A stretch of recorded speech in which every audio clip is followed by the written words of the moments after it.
మధురం మధురం నీ వాక్యం నా త్రోవకు దీపం నీ వాక్యం. యేసు నామంలో మీకు శుభములు సమృద్ధిగా కలుగునుగాక. మధురం నీ వాక్యం అనే కార్యక్రమానికి స్వాగతం. ఈరోజు మనం నూతన నిబంధనలోని 27 గ్రంథములలో యేసు అనే అంశం 13వ భాగంగా ఫిలేమోను లేఖలో యేసు అనే అంశాన్ని ధ్యానించుకుందామండి. మధురం మధురం నీ వాక్యం నా త్రోవకు దీపం నీ వాక్యం. ఫిలేమోను లేఖలో యేసు ఉత్తరవాదిగా మనకి దర్శనమిస్తారు. In the letter to the Philemon Jesus appears as the advocate అన్నమాట. 1 యోహాను లేఖ 2వ అధ్యాయంలో 1వ వచనం మనం చూసినట్లయితే అక్కడ యోహాను మరి ఏమంటాడంటే, చిన్ని బిడ్డలారా మీరు పాపం చేయకుండాటకు నేను మీకు రాస్తున్నాను. ఒకవేళ ఎవరైనా పాపం చేసినట్లయితే మన కొరకు పరలోక తండ్రి సన్నిధిలో ప్రార్థించుటకు ఉత్తరవాది యేసుక్రీస్తును మనం కలిగి ఉన్నాము. మన అడ్వకేట్ అన్నమాట. మనం కలిగి ఉన్నాము.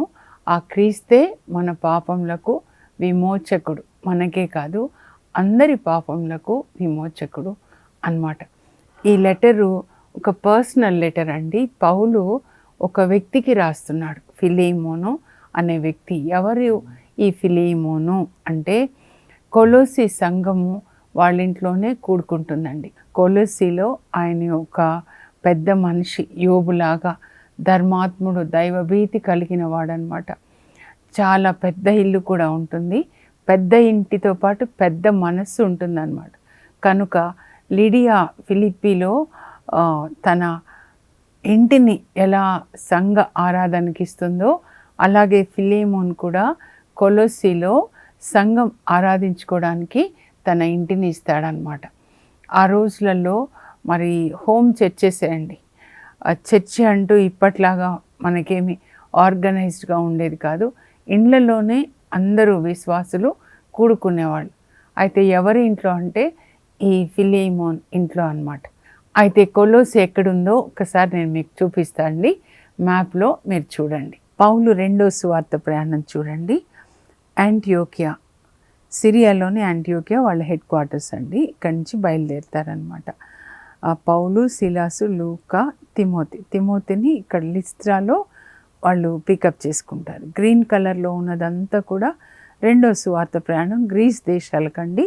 ముందు ఫిలిప్పి, తర్వాత తెస్సలోనికా నుంచి బెరయా నుంచి ఏథెన్స్ నుంచి కొరింతు, అక్కడి నుంచి కొరింతులో అక్విలా, ప్రిసిల్లా వాళ్ళని రిసీవ్ చేసుకొని వాళ్ళని ఎఫెస్లో విడిచిపెట్టేసి ఇంకా అక్కడి నుంచి పౌలు యెరూషలేముకు వచ్చి అక్కడ బిషప్ యాకోబ్ గారికి పెద్దలకి కలుస్తాడు, రిపోర్ట్ ఇస్తాడు.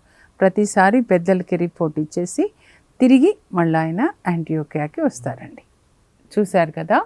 ఈ కొలోసి ఎఫెసుకు తూర్పున 100 మైళ్ళ దూరంలో లవోడీసియా సంఘానికి క్రింద ఉంటుందండి. మరి ఇక్కడ పౌలు వెళ్ళి ఎప్పుడు సువార్త బోధించలేదు, కానీ పౌలు శిష్యుడు ఎపాఫ్రాస్ అక్కడ సువార్తను బోధిస్తాడనమాట. కొలోసి 4:12 రాయబడి ఉంటుందన్నమాట. అయితే మరి ఎఫెస్లో పౌలు సువార్త బోధిస్తున్నప్పుడు చుట్టుప్రక్కల నుంచి చాలామంది పట్టణాల నుంచి పౌలు సువార్త వినడానికి ఎఫెస్కి వస్తారండి. ఆయన అది హెడ్ క్వార్టర్స్గా ఉంటుంది. 53 నుంచి క్రీస్తు శకం 57 వరకు కూడా అన్నమాట. అప్పుడు ఆయన సువార్త బోధన వల్ల మరి రక్షించబడిన వాళ్ళలో ఫిలేమోన్ కూడా ఒకరన్నమాట. ఎప్పుడైతే యేసుప్రభుని తెలుసుకుంటారో ధనవంతులు వాళ్ళ ధనాన్ని సువార్త కొరకు ఇస్తారండి. వాళ్ళ ఇంటిని, వాళ్ళ జీవితాన్ని కూడా ఇస్తారు. అలా ఇచ్చిన ఒక వ్యక్తి, ఒక కుటుంబమే ఫిలేమోన్ కుటుంబం అన్నమాట.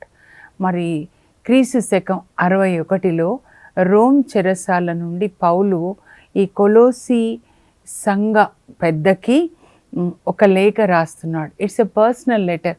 మరి పర్సనల్ లెటర్, ఒక వ్యక్తికి రాసిన లేఖ ఎందుకు బైబిల్ గ్రంథంలో చేర్చబడింది, మనం ధ్యానించుకుందాం. ఇందులో ఉన్న కంటెంట్ ఏంటి? ఇది చాలా చిన్న లేఖ అండి, ఒక్క అధ్యాయమే ఉంటుంది, ఒక్క పేజీనే ఉంటుంది కూడా. అమ్మో, పౌలు లేఖలు చాలా పెద్దగా ఉంటాయి, మరి కొరింథీ లేఖలు అవి చూసినట్లు అవుతాయి. కానీ ఇది చిన్నది, ఒక చిన్న పర్సనల్ లెటర్ అన్నమాట.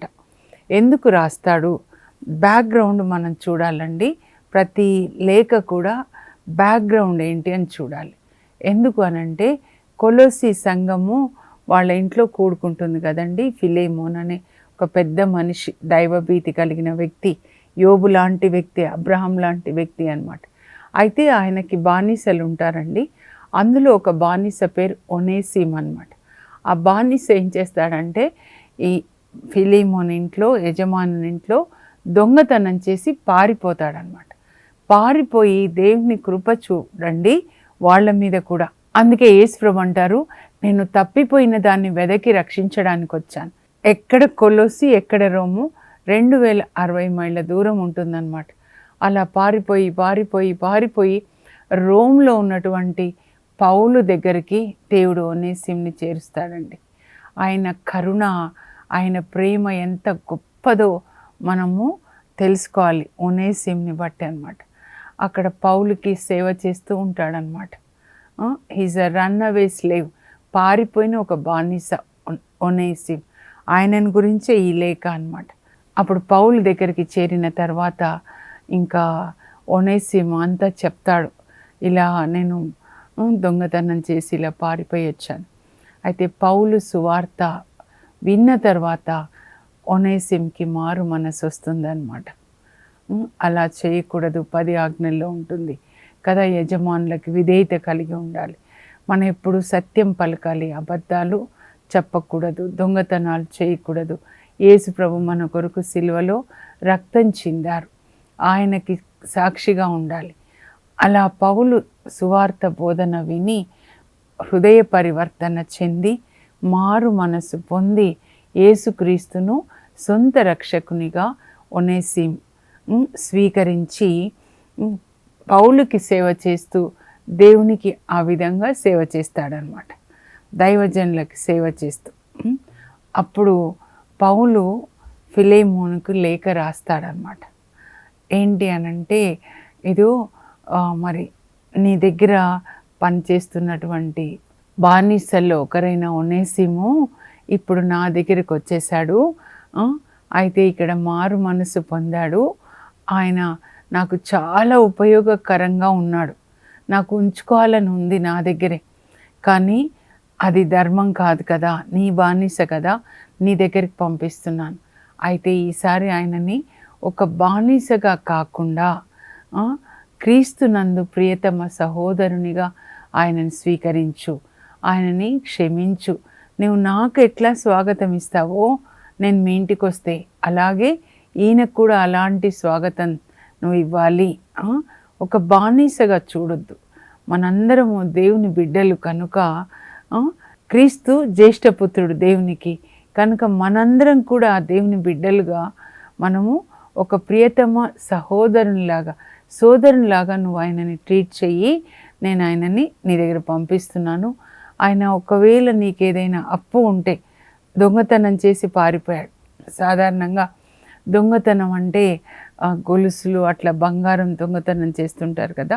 ఒకవేళ ఆయన ఏదైనా దొంగతనం చేసి పారిపోయి ఉంటే నా లెక్కలో కట్టయ్యా, నేను చెల్లిస్తాను, నేను మీ దగ్గర వచ్చినప్పుడు చెల్లిస్తాను. ఎలాంటి మంచి హృదయమో చూడండి.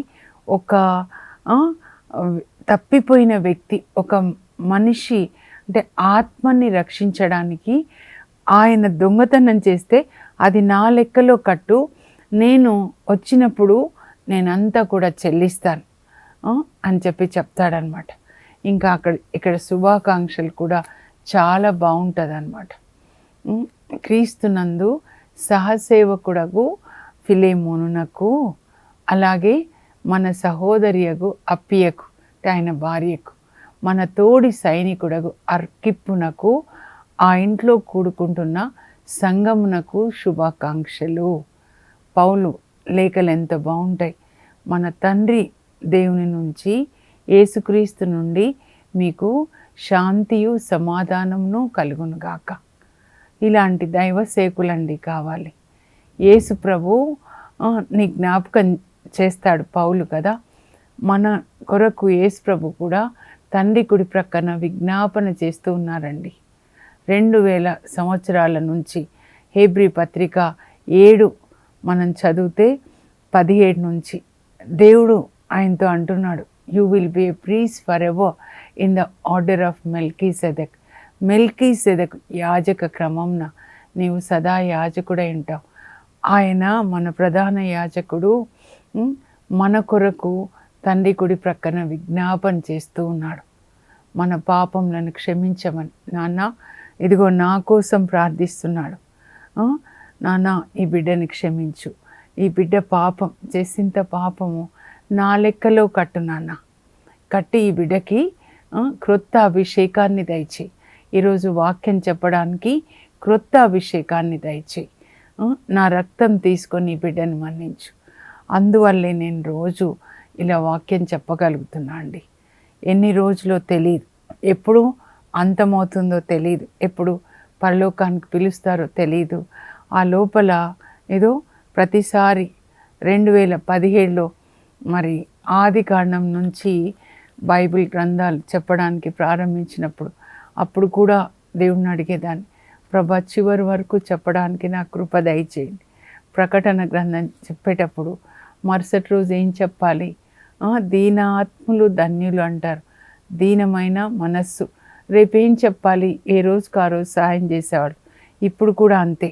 ఈ గ్రంథంలో నువ్వేమని పిలువబడతావు, ఎలా దర్శనం ఇస్తావు ప్రభా అంటే అప్పుడు ఏ రోజుకు ఆ రోజే చెప్పేవాళ్ళు అనమాట. ఇప్పటి వరకు నూతన నిబంధనలు మరి ఎంతవరకు చెప్పానో ప్రభు ఒక్కొక్క గ్రంథంలో ఏంటి నాకు బయలుపరిచింది, నేను చదువుతాను, మీరు స్క్రీన్ మీద చూడండి. అయితే పౌలు ఈ లేఖని రాసిన తర్వాత మరి ఒనేసిమ్ని ఇంకా మళ్ళా రోమ్ నుంచి తిరిగి కొలోసీకి పంపిస్తాడండి. అయితే ఈ రన్అవే స్లేవ్స్ అంటే పారిపోయిన బానిసలు రోమా సైనికులకి దొరికితే వాళ్ళు చంపేస్తారు. కనుక తనతో పాటు తుకికు, తన దగ్గర తుకిక్ కూడా ఉంటాడు, జత చేసి ఇంకా ఈ ఒనేసిమ్ లేక, ఎఫెసీ లేక, కొలోసీ లేక 3 లేఖల్ని కూడా పంపిస్తారనమాట. ఎఫెసీ లేఖ అయితే ఎఫెసీ సంఘానికి పంపిస్తాడు. మరి కొలోసీ లేఖ ఇక్కడికే అనమాట. ఈ సంఘం కొలోసీ సంఘం వీళ్ళింట్లోనే కదా కూడుకుంటుంది, పంపిస్తారనమాట. అప్పుడు ఆ లేఖని స్వీకరించి ఫిలీమోను లేఖని చదువుకొని పౌలు చెప్పినట్లుగా ఒనేసిముని క్షమించి ఒక బానిసలాగా కాకుండా క్రీస్తునందు ప్రియతమ సోదరునిగా స్వీకరిస్తాడండి. ఇంకా పౌలు ఆ లేఖలో రాస్తాడు, నీ ప్రార్థన వలన ప్రభు నన్ను ఈ చెరసాల నుంచి విడిపిస్తాడని నాకు నమ్మకం ఉంది. నేను వచ్చేసరికి నాకు ఒక గది, ఒక రూమ్ రెడీగా పెట్టేయాలి. అప్పుడు 62 వరకు మరి చెరసాల్లో ఉంటాడండి పౌలు. రోమ్లో హౌస్ అరెస్ట్, అపోస్తల కార్యాలు చివరిలో మనం చూస్తాం. అయితే అక్కడ ఆయన మీద నేరాలు మోపిన యూదులు యెరూషలేంలో ఎవరు కూడా హాజరు కారు, రోమ్ చెరసాల, రోమ్ కోర్టులో అన్నమాట. కాబట్టి ఆయనని విడుదల చేస్తారు. అప్పుడు పౌలు అక్కడి నుంచి వస్తాడండి. వచ్చి కొలోసీ సంఘానికి వెళ్ళినప్పుడు ఆయన హృదయానికి ఆనందం కలిగించేలాగా ఫిలేమోను, సంఘము, ఒనేసిము అందరూ పౌలుని స్వీకరిస్తారనమాట. చాలా సంతోషపడతాడు పౌలు. ఎంతగా సంతోషపడతాడంటే దేవునికి వందనాలు చెప్తాడు. వాళ్ళిద్దరూ బ్రదర్స్గా ఉన్నారనమాట. అంటే ఏంటి అంటే ఇక్కడ మనం నేర్చుకోవాలి, క్షమించడము దైవత్వం. ఒకవేళ ఫిలేమోను క్షమించకుండా కంప్లైంట్ ఇస్తే రోమా సైనికులు ఆయనని చంపేసేవాళ్ళు. మనం కూడా క్షమించకపోతే వాళ్ళకి క్షమాపణ దొరకదు. అందువల్లనే ప్రభు మిమ్మల్ని క్షమించినట్లు మీరు కూడా ఒకరినొకరు క్షమించుకొనండి అని యేసు ప్రభు చెప్తారు. కొలోసీ లేఖలో కూడా రాస్తారు చూడండి. ఏంటి అనంటే మీరు దేవునికి ప్రియులు పరిశుద్ధులు కనుక దయా, కనికరము, వినయము, సాత్వికత, ఓర్పు ధరించుకొనండి. ఒకరి మీద ఒకరికి ఏదైనా మనస్తాపం ఉంటే మీరు ఒకరినొకరు సహించచ్చు, క్రీస్తు మేము క్షమించినట్లుగా మీరు కూడా క్షమించండి.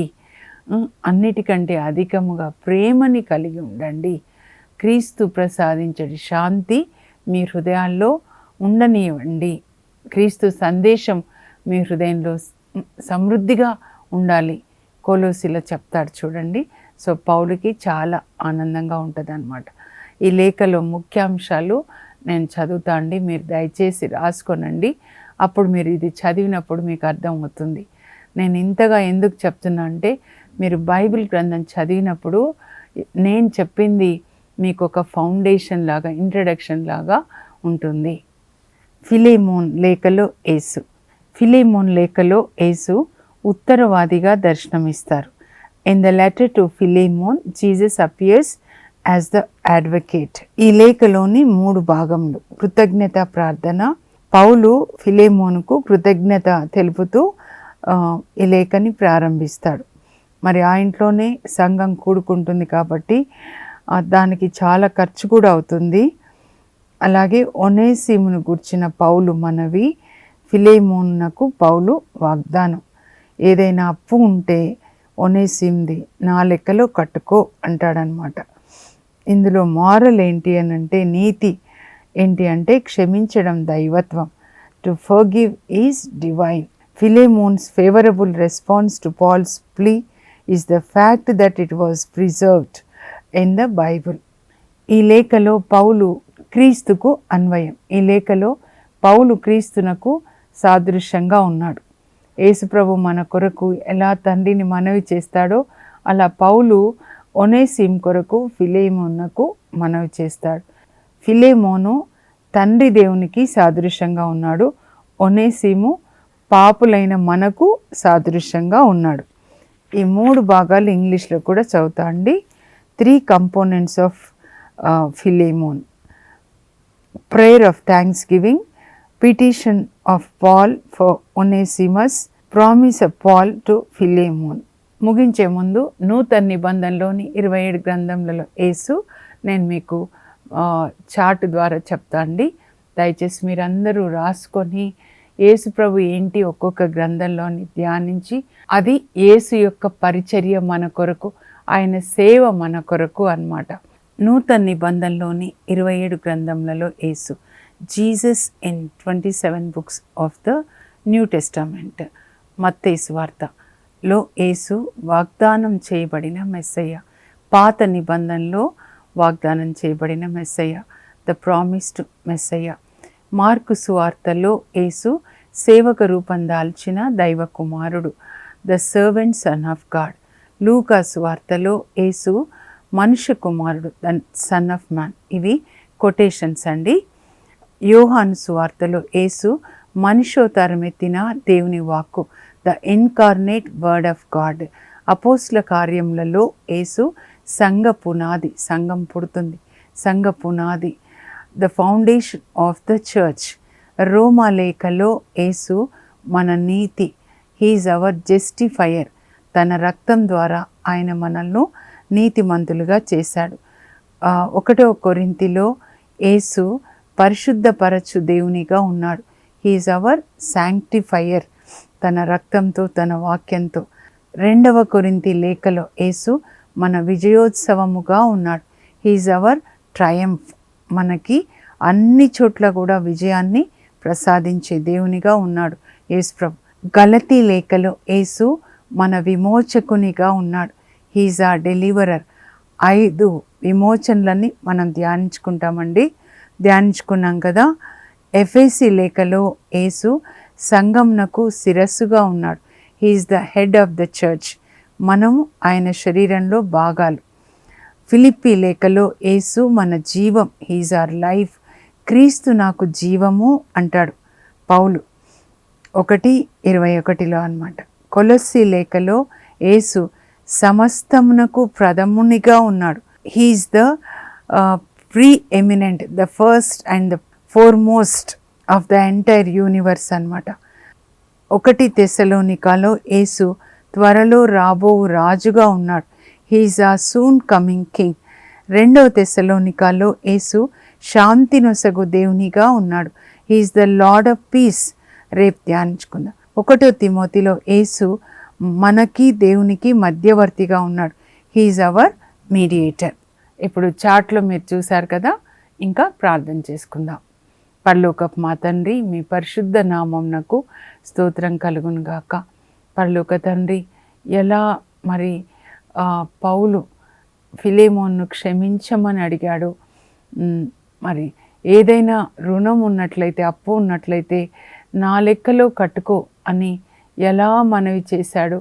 యేసయ్య, మీరు మా కొరకు తండ్రి ఎదుట మీరు మనవి చేస్తూ ఉన్నారు, విజ్ఞాపన చేస్తూ ఉన్నారు. ప్రభా, మా పాపములను క్షమించమని. నాయన, మా పాపాలన్నీ మీ మీద వేసుకొని మాకు నీతి వస్త్రాన్ని ఇచ్చారు. మీకు వందనాలు ప్రభా. తండ్రి, పరలోక తండ్రి ఎలా ఫిలేమోను క్షమించాడో మమ్మల్ని అందరినీ క్షమించమని అడుగుతున్నాం ప్రభా. మమ్మల్ని, మా పిల్లల పాపాలని ప్రభా తండ్రి, అలాగే మా ఇంటి యజమానుడు చేసిన పాపాలు, ఈ యొక్క వాక్యాన్ని ఎవరెవరు బిడ్డలు వింటున్నారో వాళ్ళ కుటుంబంలో ప్రతి ఒక్కరి పాపాలని మన్నించి ప్రభా మంచి ఆరోగ్యాన్ని దయచేసి పరిశుద్ధ ఆత్మని ఇచ్చి వాళ్ళు నాయన ఈ బైబిల్ గ్రంథాన్ని చదువుకొని దాన్ని పాటించేటట్లుగా మీరు సహాయం చేయమని అడుగుతున్నాం ప్రభా. అయ్యా, మరి ఫిలేమోను కూడా ఒనేసిమస్ని మన్నించి మంచి తన తోడి సోదరునిగా, క్రీస్తునందు ప్రియతమ సోదరునిగా, నాయన బిలౌడ్ బ్రదర్గా స్వీకరిస్తాడు. అలాగే మేము కూడా మా పని వాళ్ళనే కాదు, అందరినీ, పేదవాళ్ళని, ప్రతి ఒక్కరిని కూడా ప్రభా క్రీస్తునందు సోదరులుగా, ప్రియతమ సోదరులుగా మేము భావించి మీరు మాకు ఇచ్చింది వాళ్ళతో పంచుకునేటట్లు, అది ఆత్మకి ఆహారం కావచ్చు, శరీరానికి ఆహారం కావచ్చు, మీరు మాకు ఇచ్చిందంతా కూడా మా చుట్టూ ఉన్న వాళ్ళతో, పేదలతో పంచుకునే మంచి మనస్సు మాకు దయచేయండి. ఫిలేమోను, తన భార్య, కుమారుడు అందరూ కూడా సేవ చేస్తూ ఉన్నారు. కుటుంబం అంతా అక్కడ ఆ సంఘం రక్షణలోకి వస్తూ ఉంది ప్రభా. ప్రతి కుటుంబం కూడా ఇలా ప్రార్థన మందిరంగా మారేటట్లు సహాయం చేయండి. మీరు మాకు ఇచ్చిన సర్వస్వాన్ని, మా దేహాన్ని, మా ఆస్తులు అన్నీ మీవే ప్రభా. మా కుటుంబం అయ్యా ప్రార్థన మందిరంగా, హౌస్ ఆఫ్ ప్రేయర్గా మారును గాక. యేసు పరిశుద్ధ నామంలో అడుగుచున్నాం తండ్రి, ఆమేన్. పౌలు లాంటి ఆ హృదయం మనకు ఉండాలండి. యేసుక్రీస్తుకున్నటువంటి మనస్సు మనకు కూడా ఉండాలి. God bless you. Have a blessed day.